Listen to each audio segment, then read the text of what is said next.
Selamat pagi. Ini keputusan terkini daripada SPRM berkait dengan siasatan kekayaan aset-aset daripada anak-anak Tun Mahathir Mohamad. Kita agak bersimpati juga kerana dalam keadaan Tun Mahathir yang sedang dalam pemulihan, sudah berada lebih 25 hari di IJN, yang boleh kita kata beliau dalam keadaan yang lanjut usia. Kini anak-anak Tun Mahathir pula dalam bahaya besar apabila SPRM memohon supaya setiap aset yang dimiliki oleh anak-anak Mahathir perlu diisytiharkan.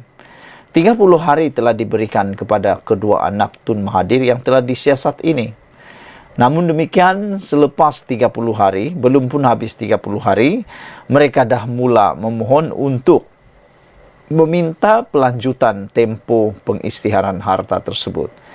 Mula-mula Mirzan, kali ini Mokhzani pula yang memohon untuk tambahan 30 hari, dan bersyukurlah kerana SPRM telah pun meluluskan permohonan tersebut dan Mokhzani dapat 30 hari tambahan isytihar harta. Ada beberapa netizen yang mula mempersoal, kata mereka, berapa banyakkah kekayaan aset atau perkara yang perlu diisytiharkan sehingga mengambil masa 60 hari.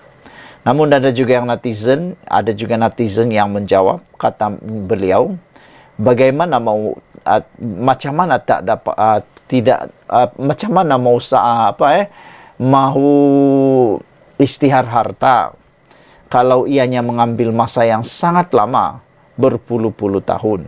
Jadi susah nak koreksi di sana data dan maklumat, kata mereka. Tak ada juga netizen kata, buat apa nak korek harta yang dah berpuluh tahun? Cukuplah korek harta yang terkini 5 tahun kebelakangan, kata mereka. Itu pun dah cukup tahu kekayaan sebenar anak-anak Tun Mahathir ataupun aset-aset sebenar anak-anak Tun Mahathir. Namun jangan dilupa, siasatan untuk tempoh waktu yang lama dahulu itu, lebih kurang dalam mungkin 20 tahun yang lepas atau lebih daripada 20 tahun yang lepas, jugalah amat penting untuk diketahui kerana ianya berkaitan dengan jejak langkah dari mana datang kekayaan anak-anak Tun Mahathir Mohamad. Itulah yang paling kritikal nak diketahui oleh netizen. Hari ini disahkan seorang lagi anak Tun Dr. Mahathir Mohamad, Tan Sri Mokhzani Mahathir, telah mendapat kebenaran untuk melanjutkan tempoh pengisytiharan harta kepada SPRM. Lapor portal Berita Scoop malam tadi, SPRM memberikan lanjutan 30 hari sama seperti Tan Sri Mirzan Mahathir. Perkara itu disahkan Ketua Pesuruhjaya SPRM Tan Sri Azam Baki ketika dihubungi portal berita itu. Tan Sri Mokhzani telah memohon untuk melanjutkan tempoh pengisytiharan harta. SPRM akan benarkan tambahan 30 hari lagi, kata beliau. Dilaporkan Mirzan dikehendaki mengisytiharkan segala aset alih dan tidak alih yang berada dalam pegangannya sama ada dalam atau luar negara dalam tempoh 30 hari dari tarik notis dikeluarkan, iaitu 18 Januari. Mokhzani pula disiasat mengikut Akta SPRM 2009 serta Akta Pencegahan Pengubahan Wang Haram, Pencegahan Pembiayaan Keganasan dan Hasil Aktiviti Haram. Menurut Mirzan dan Mokhzani, mereka diminta untuk mengisytiharkan aset dari tahun 1981, yaitu ketika Mahathir mula menjadi Perdana Menteri. Namun mereka meminta masa yang lebih kerana mahu mengumpulkan maklumat selama 43 tahun itu adalah sukar dan satu usaha yang mustahil. Sekian dulu untuk kali ini. Jangan lupa tinggalkan komen Anda. Kalau ada lagi yang kata SPRM ini tidak adil, itu semua adalah bohong. Kerana SPRM telah pun bertindak adil, mereka tidak membiarkan permohonan tersebut tidak diluluskan, bahkan SPRM melanjutkan lagi 30 hari terhadap anak-anak Tun Mahathir. Sekian dulu untuk kali ini. Jangan lupa tinggalkan komen Anda, tekan butang subscribe. Kita jumpa lagi. Bye-bye. Selamat pagi, salam sejahtera. Terima kasih karena bersama dengan saya di Nazilin Unity Channel. Satu lagi pendedahan terkini berkaitan dengan Tun Mahathir Mohamad. Dipetik dari Harapan Daily, Tun Mahathir Mohamad atau Tun Dr. Mahathir yang ada konflik kepentingan yang di Pertua Dewan Undangan Negeri Johor, Datuk Puad Zarkasi, mempertahankan pengerusi Suruhanjaya Siasatan Diraja Batu Putih Tun Mad Raus Sharif. Beliau berkata, mantan Perdana Menteri Tun Dr. Mahathir Mohamad yang mempunyai konflik kepentingan dalam isu tuntutan wilayah melibatkan Malaysia dan Singapura. Tun Mahathir cari alasan untuk mengelak RCI, kata Puad. Dia tahu dosa kehilangan wilayah amat berat dan tidak boleh dimaafkan sehinggalah ke anak cucu atau tidak boleh dimaafkan ke anak cucu, katanya dalam satu hantaran di Facebook. Puad turut menyenaraikan beberapa tindakan Mahathir yang dianggap adalah konflik berkepentingan, yang mana menurut Puad, Tun Mahathir sebenarnya takut terhadap bayang-bayang sendiri. Dia yang ada konflik kepentingan bila Tun Raus meletak jawatan Ketua Hakim Negara dulu, Tun Mahathir kepanasan. Apa kelayakan Tun Mahathir bercakap isu konflik kepentingan? Dia orang yang paling banyak diselubungi konflik kepentingan ketika di puncak kuasa, kata Puad. Dia melantik Datuk Muhammad Shukri yang sudah bersarah sebagai Ketua SPRM, kemudian melantik pula Latifah Koya, orang politik menggantikan Shukri. Pelantikan Richard Malanjun, Ketua Hakim Negara menggantikan Tun Raus juga penuh dengan kontroversi. Bahkan pelantikan Tan Sri Abdul Hamid Badur sebagai Ketua Polis Negara secara kontrak juga dipertikaikan. Berhubung dengan isu Pulau Batu Putih pula, Puad turut mengemukakan soalan kepada Mahathir. Kenapa tidak dibawa ke kabinet? Keputusan untuk menghentikan rayuan terhadap keputusan berkait dengan Pulau Batu Putih telah pun menimbulkan pertanyaan besar. Kenapa perbincangan atau keputusan itu tidak dibawa ke kabinet? Soal Puad. Kenapa buat keputusan tergesa-gesa? Peguam negara ketika itu pula dipaksa bercuti, kata Puad. Suruhanjaya yang diketuai Raus akan menyiasat tindakan mantan Peguam Negara Tan Sri Idrus Harun dan Dr. Mahathir Mohamad yang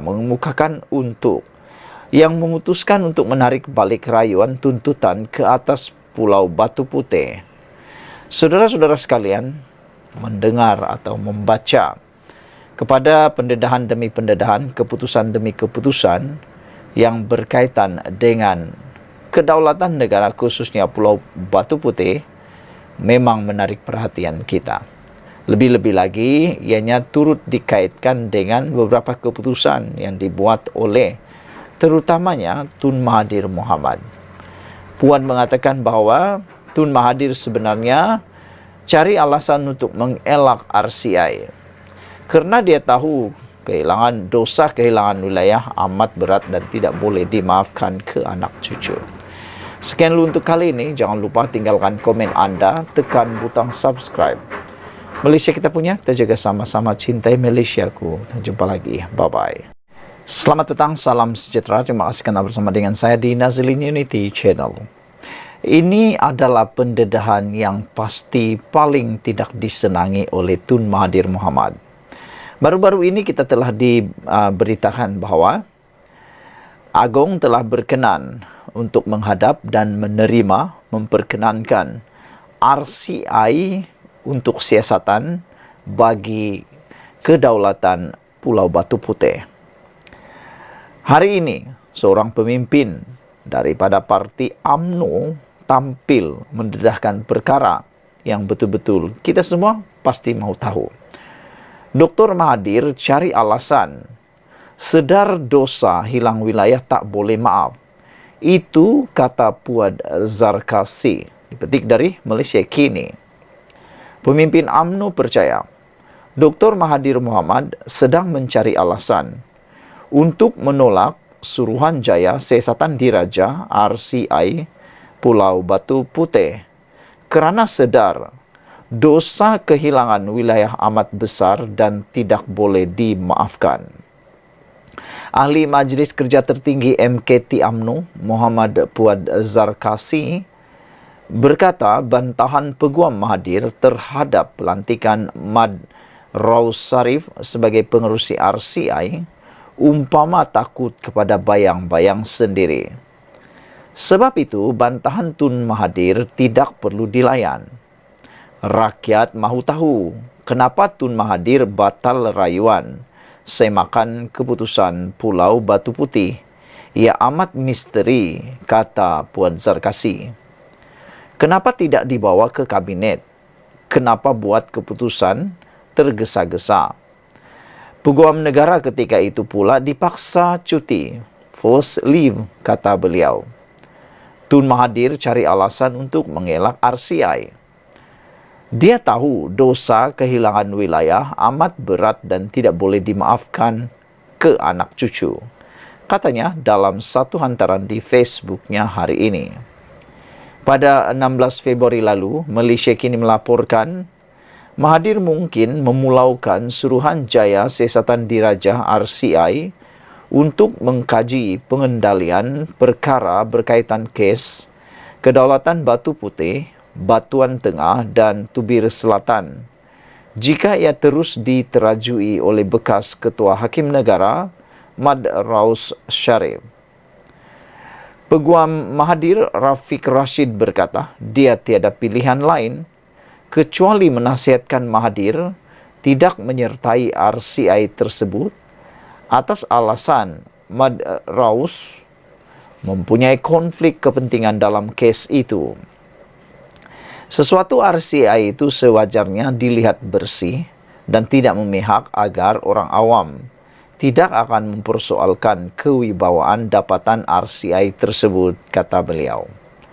Namun, pelantikan Tun Mad Raus Sarif sebagai pengerusi RCI Batu Putih ini telah mewujudkan satu bahaya bias yang sebenar yang akan mencemarkan keseluruhan prosiding RCI tersebut serta akan menjejaskan kewibawaan dapatannya, kata beliau. Dalam pada itu, Muhammad Puad berkata, Mahathir tidak layak bercakap soal konflik kepentingan. Mendakwa bekas Perdana Menteri itu orang yang banyak diselubungi konflik ketika di puncak kuasa. Dia melantik Datuk Muhammad Syukri Abdul yang sudah bersarah sebagai Ketua Pesuruhjaya SPRM. Kemudian lantik Latifah Koya, orang politik, ganti Syukri. Pelantikan Richard Malanjun, Ketua Hakim Negara, menggantikan Tun Raus juga kontroversi. Bahkan pelantikan Tan Sri Abdul Hamid Bador sebagai Ketua Polis Negara secara kontrak juga dipertikaikan, kata Puad lagi. Saudara-saudara sekalian, pendedahan daripada Puad Zarkasi berkaitan dengan RCI yang telah diperkenankan ke bawah Duli Yang Maha Mulia di Pertuan Agong ini memang sudah kita jangka. Ianya berkaitan dengan Tun Mahathir. Dan beraninya Puad Zarkasi mengatakan bahawa Dr. Mahathir cari alasan sebab sedar dosa beliau hilang wilayah tak boleh dimaaf sehingga ke anak cucu, kata Puad. Apabila pendapat anda tentang isu ini, jangan lupa tinggalkan komen anda di ruangan bawah ini dan tekan butang subscribe. Malaysia kita punya, kita jaga sama-sama, cintai Malaysiaku. Kita jumpa lagi. Bye-bye.